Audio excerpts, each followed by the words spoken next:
Olá, estamos aqui mais uma vez para dar continuidade aos nossos devocionais no livro de Salmos, dos Salmos.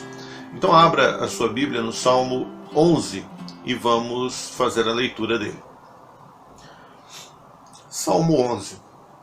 Deus salva os retos e castiga os ímpios. Salmo de Davi para o músico Mor. No Senhor confio. Como dizeis a minha alma, fugi para a vossa montanha como pássaro? Pois eis que os ímpios armam um arco, põem as flechas na corda, para com elas atirarem as escuras aos retos de coração. Se forem destruídos os fundamentos, que poderá fazer o justo? O Senhor está no seu santo templo, o trono do Senhor está nos céus. Os seus olhos estão atentos e as suas pálpebras provam os filhos dos homens.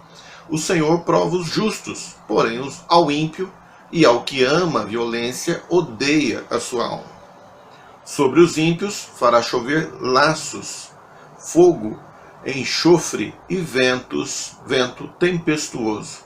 Isso será a porção do seu copo, porque o Senhor é justo e ama a justiça. O seu rosto olha para os retos. Esse é um salmo de Davi. E nós encontramos nesse salmo, então, como manter o equilíbrio mental diante de situações de perigo, de situações de perseguição.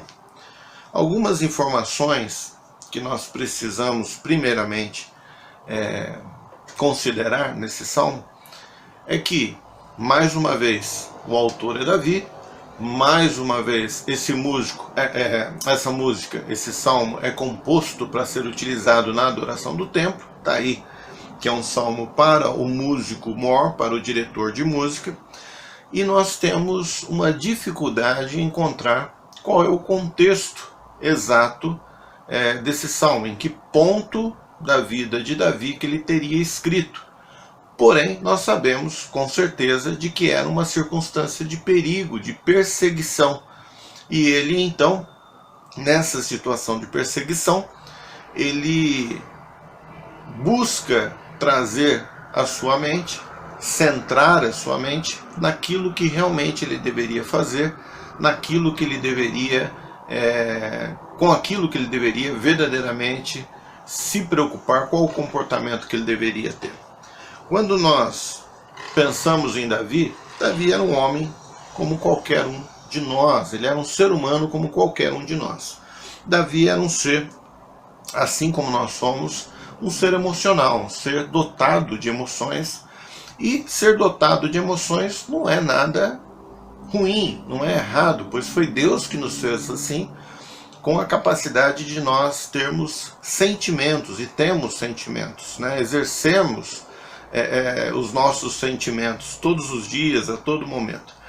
Mas apesar do sentimento nos impulsionar, de ser aquele que nos motiva a fazer as coisas, os sentimentos não podem ser aqueles que dirigem a nossa vida. Então eles são a fonte propulsora, é aquilo que nos faz com que nós venhamos a agir, mas eles não podem ser aqueles que ditam a ação que nós devemos ter.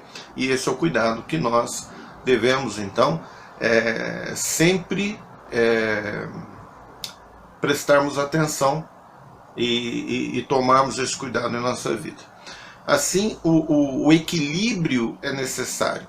Ambos são necessários. Ou seja, tanto o sentimento, as emoções, nos motivando, nos impulsionando, quanto também a nossa razão, o nosso raciocínio controlando e nos dirigindo.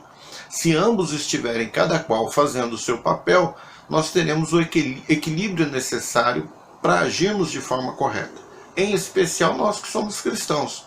E temos então, como já falei a vocês, a mente de Cristo nos direcionando se nós somos pessoas que fomos salvas em Cristo Jesus. Então nós temos uma direção correta, desde que nós então não sejamos levados pelas emoções, mas impulsionados pelas emoções e dirigidos pela nossa mente, pela nossa razão. Então, da mesma forma que Deus nos fez seres emocionais, Ele também fez cada um de nós seres racionais. Nós sentimos, mas nós pensamos. E quando nós falamos de fé, a fé, ao contrário do que muitos pensam, ela é muito mais racional do que sentimental. Ela ocupa, então, a seara da razão. E é isso que nós encontramos em Hebreus 11:1, a definição de fé. E quando nós olhamos para aquela definição de fé, nós encontramos, então, a palavra fundamento ou convicção. E isso, a convicção e o fundamento, são termos, então, que fazem parte do campo do raciocínio, da razão. Quando nós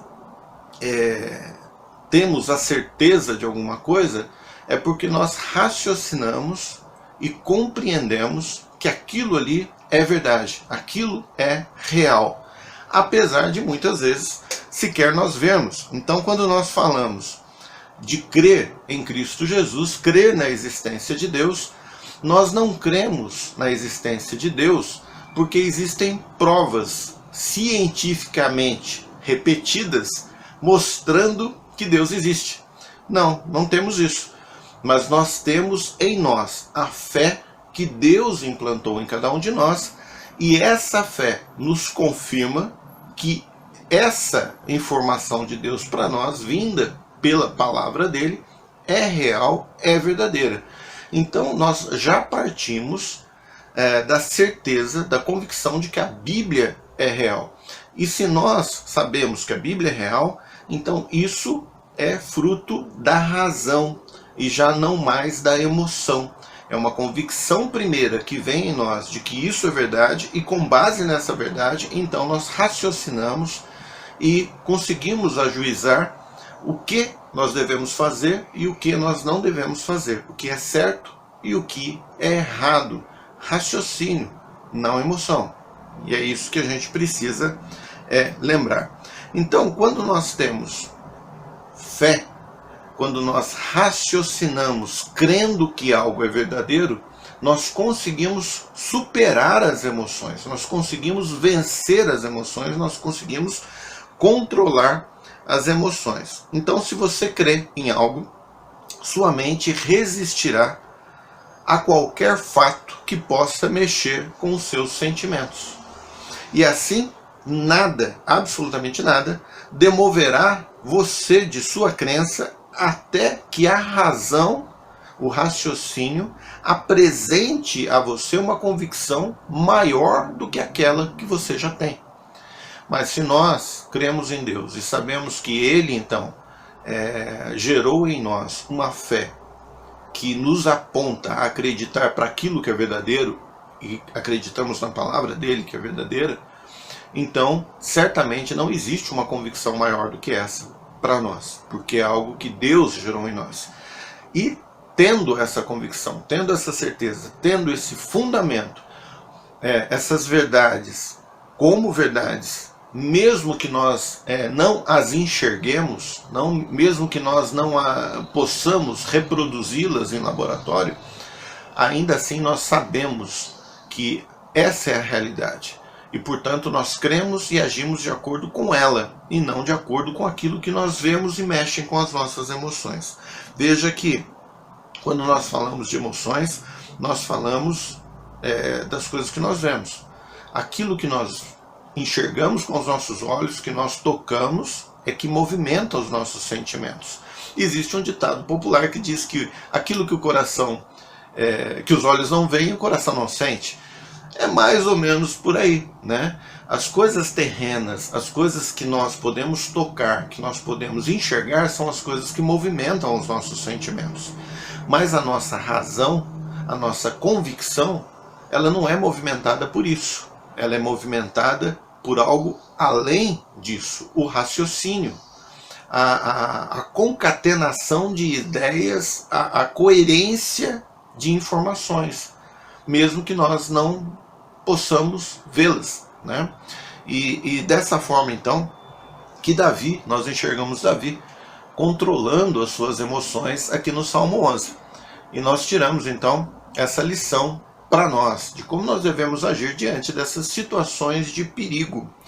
Veja, então, no Salmo, uma divisão bem clara, primeira divisão do versículo 1 até o versículo 3, quando Davi então trabalha a inconstância, quando nós nos tornamos, como que eu diria, de fácil entendimento, nós nos tornamos instáveis diante daquilo que nos rodeia, diante daquilo que acontece conosco. Então, se nós somos dirigidos pelas emoções, de acordo com o que ocorre à nossa volta, nós mudamos o nosso ânimo, nós mudamos a nossa disposição, nós mudamos a nossa confiança, e aí a nossa vida fica instável. Cada hora a gente age de uma forma, a gente sente de uma forma, porque é a emoção que está mexendo com a gente. Mas quando a gente olha para o versículo 4 até o versículo 7, ou do versículo 3 até o versículo 7, nós vemos então que aqui existe o império da razão. É a razão que passa a comandar. E já não existe mais instabilidade, já não existe mais inconstância, mas existe firmeza e estabilidade. Então eu divido dessas duas formas. Primeiro ponto, versículo 1, versículo 2. O 3 quase é um versículo de transição, pode ser encaixado no 2 ou já pode se encaixar também no 3, no primeiro ponto ou no segundo ponto.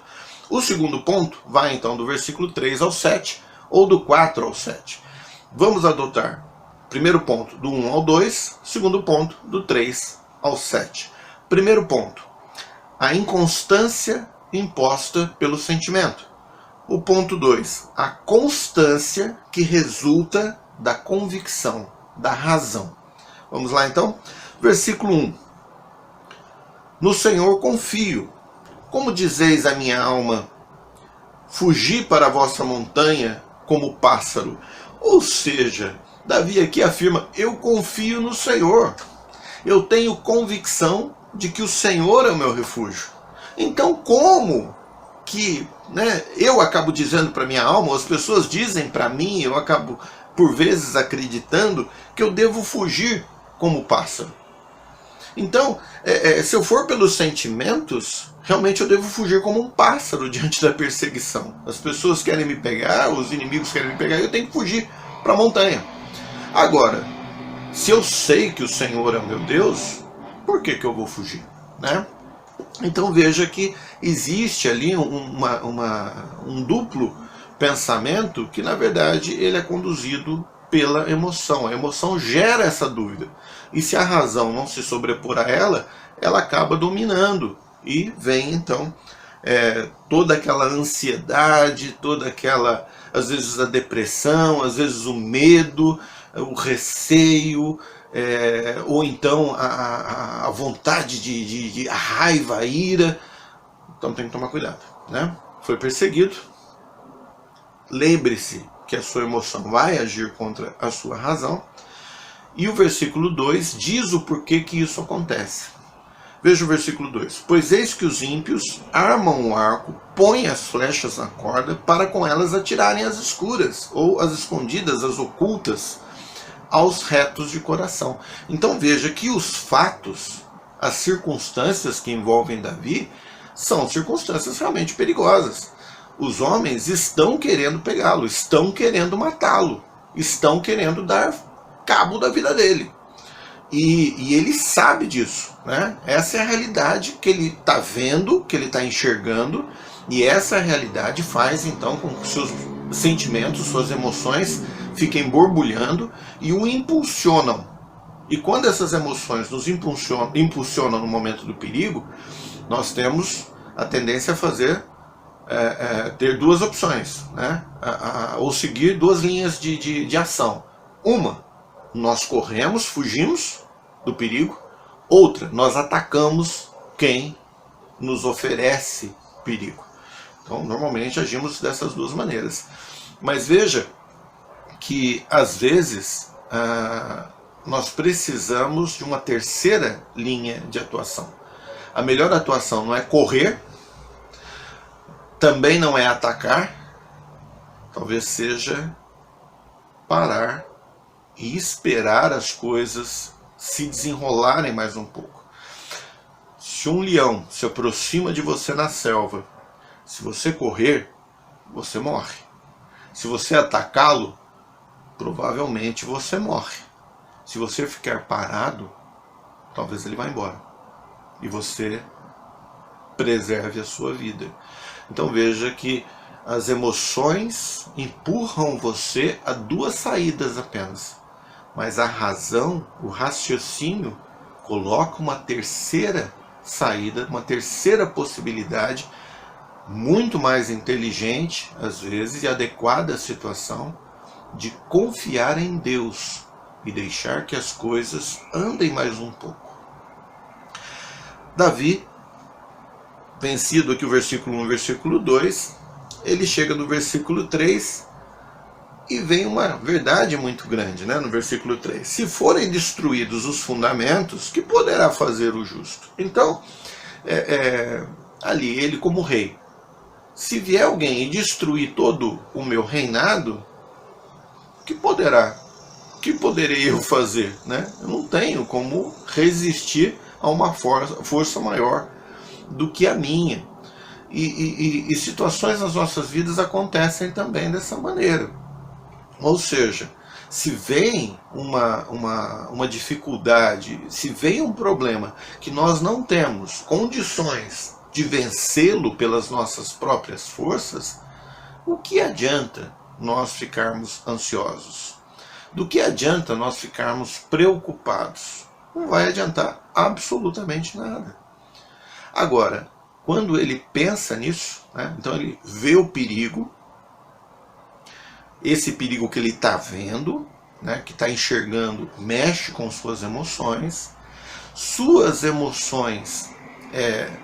vão levar a fugir ou vão levar a atacar, mas ele raciocina, o Senhor é o meu Deus, e se a força é maior do que eu posso resistir, não adianta eu ficar preocupado, mas ele se volta completamente a depender de Deus. Veja então o versículo 4.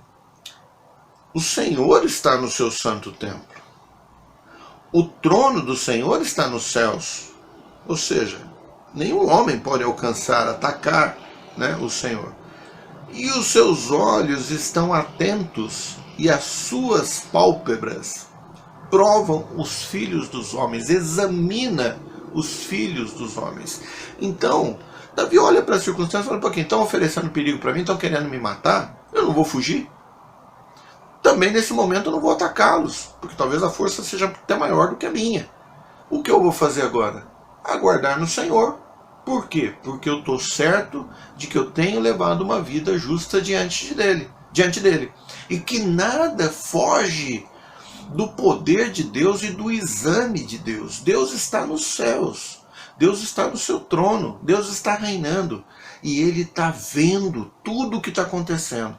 Ele está olhando para mim e está olhando para aqueles que me perseguem. E Ele está examinando todos. Mas Ele diz mais um pouco. Versículo 5. O Senhor prova o justo. O Senhor examina o justo. O Senhor julga o justo. Também o Senhor julga o ímpio. Só que ele diz o seguinte, porém ao ímpio e ao que ama a violência, o que a alma faz? Odeia isso. Odeia aquele que é violento, aquele que é injusto, aquele que é impiedoso. E diz então que Deus julgará esses homens. Versículo 6, sobre os ímpios fará chover laços, ou seja, armadilhas, fogo, enxofre e vento tempestuoso. Isto será a porção do seu copo ou do seu cálice, ou seja, isso será o seu destino. Versículo 7, porque o Senhor é justo e ama a justiça, o seu rosto olha para os retos. Meu irmão, se você está se sentindo ameaçado, se você está com alguma circunstância que lhe oferece algum tipo de perigo, mas que as coisas fogem do seu controle e você não tem como sanar essa situação, como vencer essa situação pela sua força, veja que as suas emoções certamente devem estar abaladas, impulsionando você então a fazer alguma coisa. ou ao correr, ter medo, ou então atacar, ter ira, raiva. E aí eu digo para você o seguinte, talvez seja o momento de você depositar a sua confiança em Deus. Deixe que o Senhor julgue, deixe que o Senhor controle. Ele está reinando e nada foge dos seus olhos. E Ele então está olhando para você e está olhando para aquele que te persegue. O que cabe a você é continuar andando numa vida reta diante do Senhor e depositar diante dele as suas aflições, para que aquele que o persegue seja julgado no tempo certo, na medida correta do cálice que para ele está separado. E você será tomado da graça do Senhor, da misericórdia do Senhor, e terá a segurança, a mesma segurança que Davi teve, de não fugir para a montanha como um pássaro, mas de ficar na dependência do Senhor, na proteção do Senhor. Que você tenha essa palavra no seu coração e que o Senhor possa abençoá-lo ou continuar a abençoá-lo, lhe guardando e lhe protegendo. Uma boa noite, que Deus te abençoe.